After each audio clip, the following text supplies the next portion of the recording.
ಹಿರಿಯ ನಟ MS ಉಮೇಶ್ ಅವರು ಆಗಲಿಕ್ಕೆ ಹಿನ್ನೆಲೆಯಲ್ಲಿ ಸಾಕಷ್ಟು ಜನರು ಅವರ ಒಡನಾಟವನ್ನು ನೆನಪು ಮಾಡ್ಕೊಳ್ತಾ ಇರತಕ್ಕಂಥದ್ದು. ಸೊ ಇಲ್ಲಿ ಸಾಯಿ ಪ್ರಕಾಶ್ ಅವರು ಕೂಡ ಇದ್ದಾರೆ, ಅವರ ಸಿನಿಮಾಗಳಲ್ಲೂ ಕೂಡ ಅಭಿನಯಿಸಿರುವಂಥದ್ದು, ಅವರ ಜೊತೆಗೆ ಆತ್ಮೀಯ ಒಡನಾಟ ಕೂಡ ಹೊಂದಿದ್ರು. ಸರ್, ಈಗ ಉಮೇಶ್ ಅವರು ಒಬ್ಬೊಬ್ಬ ನಿರ್ದೇಶಕರಿಗೆ ಒಂದೊಂದು ರೀತಿ ನೆನಪಾಗ್ತಾರೆ, ಬಟ್ ನಿಮಗೆ ತುಂಬಾ ಆಪ್ತರಾಗಿದ್ದಂಥವ್ರು, ಅವರ ಜರ್ನಿನ ನೆನಪು ಮಾಡ್ಕೊಂಡಾಗ ಹೇಗೆ ಅನ್ಸುತ್ತೆ? ಅವರು ಮನುಷ್ಯರಲ್ಲಿ ಮನುಷ್ಯರಂತ ಇಷ್ಟಪಡ್ತೀನಿ. ಯಾಕಂದರೆ ಮನುಷ್ಯರಲ್ಲಿ ಎರಡು ಗುಣ ಇರುತ್ತೆ, ಕೆಟ್ಟ ಗುಣ ಒಳ್ಳೆ ಗುಣ ಅಂತ. ಉಮೇಶ್ ಅವರಲ್ಲಿ ಒಳ್ಳೆ ಗುಣ ಮಾತ್ರ ನಾವು ನೋಡಿದ್ದೀವಿ. ಅವರು ಯಾರನ್ನ ಕೆಟ್ಟದ್ದು ಬಯಸಲ್ಲ, ಅವ್ರ ಬಾಯಿನಲ್ಲಿ ಕೆಟ್ಟ ಮಾತು ಬರಲ್ಲ, ಯಾವತ್ತೂ ನಗುನಗ್ತಾ ಇರ್ತಾರೆ. ಬುದ್ಧನ್ ಥರ, ಲಾಫಿಂಗ್ ಬುದ್ಧ ಅಂತ ಏನು ಹೇಳ್ತೀವೋ ಆ ರೀತಿ. 7 ಗಂಟೆ ಕಾಲ್ ಶೀಟ್ ಅಂದರೆ 6:15 ಬಂದು ಕೂತ್ಕೊಂತಾರೆ.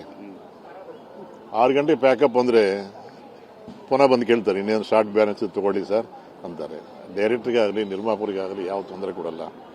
ಸಹ ಕಲಾವಿದರನ್ನ ತುಂಬ ಪ್ರೀತಿ ಮಾಡುವಂಥ ಮಹಾನ್ ವ್ಯಕ್ತಿ ಉಮೇಶ್ ಅವರು. ಗೋಲ್ಮಾಲ್ ರಾಧಾಕೃಷ್ಣನ ಚಿತ್ರ ಅವರ ಜೀವನದಲ್ಲಿ ಕನ್ನಡ ಕಲಾಭಿಮಾನಿಗಳು ಯಾರನ್ನೂ ಮರೆಯಕ್ಕಾದಂಥ ಪಾತ್ರ. ಅದು ಬೇಜಾರು ಮಾಡಿದಿನ ಬೇಜಾರು ಮಾಡ್ಕೋಬೇಡಿ ಅಂದ್ರಲ್ವ, ಇವಾಗ ನಿಜವಾಗ್ಲೂ ನಾವು ಬೇಜಾರು ಮಾಡ್ಕೊಂಡ ಪರಿಸ್ಥಿತಿ. ಹಾಸ್ಯವಾಗಿ ಹೇಳಿದಂಥ ಆ ಡೈಲಾಗು ಇವತ್ತು ನಾವು ನೋವಿನಲ್ಲಿ ಹೇಳ್ಕೊತಾ ಇದ್ದೀವಿ. ನಾವೆಲ್ಲ ಉಮೇಶನ್ನ ನಾವೆಲ್ಲ ಬೇಜಾರು ಮಾಡ್ಕೊತಾ ಇದ್ದೀವಿ. ಕಿದ್ವಾಗಿ ಬರುವಾಗ ಹಾಡಾಡಿದಿರಿ, ಪದ್ಯ ಆಡಿದಿರಿ, ಗೋಲ್ಮಾಲ್ ರಾಧಾಕೃಷ್ಣ ಡೈಲಾಗ್ ಹೇಳಿದಿರಿ, ಏನೇನೋ ಮಾತಾಡಿದಿರಿ. ಇಷ್ಟು ಬೇಗ ನೀವು ನಮ್ಮನ್ನು ಬಿಟ್ಟು ಹೋಗ್ತಾ ಅಂತ ನಾವು ಅನ್ಕೊಳ್ಳಿಲ್ಲ. ನಾವು CM ಅವ್ರು ಮೊದಲುಕೊಂಡು DCM ಅವ್ರು ಮೊದಲುಕೊಂಡು ಚಿತ್ರರಂಗದಲ್ಲಿರುವಂಥ ಎಲ್ಲ ಕಲಾವಿದರು ಉಮೇಶನ್ನ ಚೆನ್ನಾಗಿರಬೇಕು, ಉಮೇಶನ್ನ ಆರೋಗ್ಯ ವಾಪಸ್ ಬರಬೇಕಂತ ಕಿದ್ವಾಯಿ ಹಾಸ್ಪಿಟಲ್ ಚೇರ್ಮನ್ನ ಎಲ್ಲರನ್ನ ನಾವು ಎಲ್ಲ ಭೇಟಿಯಾಗಿದ್ದೀವಿ. ಸೀನು ನಾವೆಲ್ಲ ಅವ್ರು ಹೇಳಿದ್ದಾರೆ, ಅವ್ರು ನಿಮ್ಮ ಮಾತ್ರ ಅಲ್ಲ ಸರ್, ನಮಗೂ ಅವರು ಆಪ್ತಾರೆ, ಅವ್ರು ನಾವು ತುಂಬ ಇಷ್ಟಪಡ್ತೀವಿ, ನಾವು ಚೆನ್ನಾಗಿ ನೋಡ್ಕೊಂಡು ಮಾತು ಕೊಟ್ಟಿದ್ದಾರೆ. ಬಟ್ ಡಾಕ್ಟರ್ ಎಷ್ಟು ವೈದ್ಯ ಮಾಡಿದ್ರೂ ನಮ್ಮ ಬಾಡಿ ಸಹಿಸಬೇಕಲ್ವ, ತಡ್ಕೋಬೇಕಲ್ವ. ಕ್ಯಾನ್ಸರ್ ಅನ್ನೋದು ಅದು ದೊಡ್ಡ ವ್ಯಾಧಿನೇ. ಅದು ಮೇಲಾಗಿ 4th ಸ್ಟೇಜ್ನಲ್ಲಿರುವಾಗ ಗೊತ್ತಾಗಿದ್ದು ದುರದೃಷ್ಟ.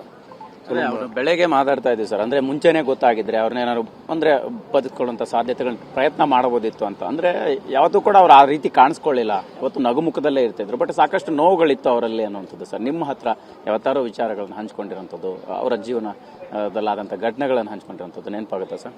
ಅವ್ರಿಗೆ ಯಾವತ್ತೂ ಸುಖವಾಗಿರುವಂಥ ಮಾತೇ ಮಾತಾಡ್ತಾರೆ ಅಷ್ಟೇ. ರಂಗಭೂಮಿನಿಂದ ನಾನು 70 ವರ್ಷ ರಂಗಭೂಮಿಯಲ್ಲಿ ಚಿತ್ರರಂಗದಲ್ಲಿದ್ದೀನಿ ಅಂತ ಹೇಳ್ತಾರೆ ಹೊರತು ನಾನು ನೋವು ಮಾಡಿಕೊಂಡೆ ನಾನು ಯಾವತ್ತು ಹೇಳಲ್ಲ. ಅವ್ರಿಗೆ ಪರದೆ ಮೇಲೆ ಹಾಸ್ಯ ನಟರಲ್ಲ, ಜೀವನದಲ್ಲಿನೂ ಅವ್ರು ಹಾಸ್ಯ ನಟರೇ. ಅವರು ಇನ್ನೊಬ್ಬರು ನೋವು ಕೊಡಲ್ಲ, ನೋವು ತಗೊಳ್ಳಲ್ಲ. ಅವರು ಅಂತ ಮಹಾನ್ ವ್ಯಕ್ತಿ ಉಮೇಶ್ ಅಂತ ಹೇಳಿ ನಾನು ಇಷ್ಟಪಡ್ತೀನಿ ನಾನು. ಸರ್, ಈಗ ಸ್ಕ್ರೀನಲ್ಲಿ ನೋಡಿರೋಂಥ ರೀತಿ ಉಮೇಶ್ ಅವರು ಬೇರೆ ಇರ್ತಾರೆ, ಬಟ್ ನಿಮಗೆ ಅವರು ಇತ್ತೀಚೆಗೆ ಭೇಟಿಯಾದಂಥ ಸಂದರ್ಭದಲ್ಲಿ ಹೇಳಿದ್ದಂಥ ಮಾತುಗಳು, ಏನಾರು ಕನಸುಗಳು, ಯೋಚನೆಗಳು ಇದ್ದಂಥದ್ದು ನೆನಪಾಗುತ್ತಾ ಹೇಗೆ ಅಂತ? ಇತ್ತೀಚೆಗೆ ಒಂದು ಹಾಡು ಬರೆದಿದ್ದೀನಿ, ಆ ಆಕ್ಟಿವ್ನೆಸ್ ಇದ್ದಾರೆ ಅವರು. ನನ್ನ ಜೀವನ ಮುಗಿದೋಯ್ತು, ನಾನು ಕಷ್ಟಪಡ್ತಾ ಇದ್ದಂತ ಹೇಳಿಲ್ಲ. ಯಾಕಂದ್ರೆ ಈ ಕ್ಯಾನ್ಸರು ಕಾಣುವಂಥ ವ್ಯಾಧಿ ಅಲ್ಲ, ಅದು 4th ಸ್ಟೇಜ್ ಅಂತ ಅವ್ರಿಗೆ ಗೊತ್ತಿಲ್ಲ. ಎಲ್ಲೋ ಬಾತ್ರೂಮಲ್ಲಿ ಬಿದ್ದಿದ್ದಾರೆ, ಟ್ರೀಟ್ಮೆಂಟ್ಗೆ ಹಾಸ್ಪಿಟಲ್ ಕರ್ಕೊಂಡು ಹೋಗಿದ್ದಾರೆ, ಆಪರೇಷನ್ ಮಾಡಬೇಕು ಟೈಮ್ನಲ್ಲಿ ಅದು ಕ್ಯಾನ್ಸರ್ ಅಂತ ಗೊತ್ತಾಯ್ತು. ಬೇರೆದು ಅವ್ರ ಮಗಳಿಗೂ ಗೊತ್ತಿಲ್ಲ, ಅವ್ರಿಗೂ ಗೊತ್ತಿಲ್ಲ, ಇಂಡಸ್ಟ್ರಿಯಲ್ಲಿ ಯಾರಿಗೂ ಗೊತ್ತಿಲ್ಲ ಅವ್ರಿಗೆ ಕ್ಯಾನ್ಸರ್ ಇದೆಯಂತ. ಆಗಲೂ ಅವ್ರು ಮಾತಾಡಿದ್ದೇನು, ಯಾವಾಗ ಸರ್ ಶೂಟಿಂಗ್ ಯಾವಾಗ, ನನ್ನ ಪಾತ್ರ ಏನಂತ ಕೇಳಿದ್ದಾರೆ ಹೊರತು ಬೇರೆ ರೀತಿ ಏನು ಮಾತಾಡಲಿಲ್ಲ. ಅವರು ಮನಸ್ಸಲ್ಲೇ ಹಾಡಾಡಿದ್ದಾರೆ, ನಮ್ಮ ಜೊತೆಯಲ್ಲಿ ಪದ್ಯ ಹಾಡಿದ್ದಾರೆ, ನನಗೇನಾಗಲ್ಲ ಅಂತ ಹೇಳಿದ್ದಾರೆ. ಬಟ್ ದೇವರಿದಾರಲ್ವಾ, ಅವ್ರು ನಮ್ಮನ್ನು ಬಿಡಲ್ಲ. ಅವರು ನಮ್ಮ ಹತ್ರ ಯಾವ ನೋವು ಹೇಳ್ಕೊಳ್ಳಿಲ್ಲ, ನಮ್ಮ ಹತ್ರ ಖುಷಿಯಾಗಿರ್ತಾರೆ ಅಂತ ಪಾತ್ರಗಳೇ ನಮ್ಮ ಹತ್ರ ಮಾಡಿದ್ದಾರೆ. ಅವರು ಹತ್ರ 55 ಚಿತ್ರ ಅಂದಾದ್ರು ಅವರು ಆಕ್ಟ್ ಮಾಡಿದ್ದು. ಯಾವುದೊಂದು ಪಾತ್ರ ಇರಲೇಬೇಕಂತ ನಾವು ಆಗ್ತೀವಿ. ನಾವು ಉಮೇಶ್ ಅಣ್ಣನ ಕೊನೆವರೆಗೂ ನಾವು ಬಿಡಲಿಲ್ಲ ಯಾವತ್ತೂ ಅವ್ರನ್ನ. ಯಾಕಂದ್ರೆ ಅವ್ರ ವ್ಯಕ್ತಿತ್ವಕ್ಕೂ ನಾವು ಸೋತಿದ್ದೀವಿ ನಾವು. ಸರ್, ಈಗ 55 ಚಿತ್ರಗಳಲ್ಲಿ, ನಿಮ್ಮ 55 ಚಿತ್ರಗಳಲ್ಲಿ ಆಕ್ಟ್ ಮಾಡಿರೋಂಥದ್ದು ತುಂಬಾ ವಿಶೇಷ. ಯಾಕಂತಂದ್ರೆ ನೀವು 100 ಸಿನಿಮಾಗಳನ್ನು ಡೈರೆಕ್ಟ್ ಮಾಡಿರೋಂಥದ್ದು ಒಂದು ವಿಶೇಷ, ಆದ್ರೆ ಅವರು ನಿಮ್ಮದೇ 55 ಸಿನಿಮಾಗಳಲ್ಲಿ ಆಕ್ಟ್ ಮಾಡಿರೋಂಥದ್ದು. ಸೊ ಅಂದ್ರೆ ಅವರು ಪ್ರತಿ ಪಾತ್ರಗಳು ಎಷ್ಟು ವಿಭಿನ್ನವಾಗಿ ಅವರು ಆಲೋಚನೆ ಮಾಡ್ತಿದ್ರು, ನೀವು ಅವ್ರಿಗೋಸ್ಕರ ಪಾತ್ರಗಳನ್ನು ಬರೆದಿರುವಂಥದ್ದು ಯಾವ್ದು ನೆನಪಾಗುತ್ತೆ ಅಂತ? 100%. ಉಮೇಶ್ ಅಣ್ಣನ ಯಾವ ರೀತಿ ಜನ ನೋಡ್ಬೇಕಂತ ಆಸೆ ಪಡ್ತಾರೋ ಆ ರೀತಿ ನಾವು ಆರಿಸ್ಕೊಂತೀವಿ ನಾವು. ಈಗ ಮುಖ್ಯಮಂತ್ರಿ ಚಂದ್ರ ಆಗ್ಬೋದು, ದೊಡ್ಡಣ್ಣ ಆಗ್ಬೋದು, ಟೆನ್ನಿಸ್ ಆಗ್ಬೋದು, ಇವರೆಲ್ಲ ನಾವು ನಮ್ಮ ಹೇಳ್ಬೇಕಂದ್ರೆ ನಮ್ದೊಂದು ದೊಡ್ಡ ಟೀಮ್ ಅದು. ಈ ಪಾತ್ರ ಒಂಥರ ಇರುತ್ತೆ, ಇನ್ನೊಂದು ಥರ ಇರುತ್ತೆ. ಇಲ್ಲಿ ಮ್ಯಾನೇಜ್ ಒಂಥರ ಇರುತ್ತೆ, ಇನ್ನು ಬೇರೆ ಕಡೆ ಮ್ಯಾನೇಜ್ ಒಂಥರ ಇರುತ್ತೆ. ಆ ರೀತಿ ವರ್ಕೌಟ್ ಮಾಡ್ಕೊಂಡು ಬಂದಿದ್ದೀವಿ ನಾವು. ಆಡಿಯನ್ಸ್ಗೆ ಇಷ್ಟ ಆಗೋ ಥರ ಉಮೇಶ್ ಅಣ್ಣ ಏನು ಮಾಡಿದ್ರೆ ಚೆನ್ನಾಗಿರುತ್ತೆ, ಏನು ಹೇಳಿದ್ರೆ ಚೆನ್ನಾಗಿರುತ್ತೆ, ಅವ್ರಿಗೋಸ್ಕರ ಅಂತ ಡೈಲಾಗ್ ಬರೀ ಅವರು ನಮ್ಮ ಕುಣಗಲ್ ನಾಗಭೂಷಣ ಅಂತ ಬರಗಾರರು.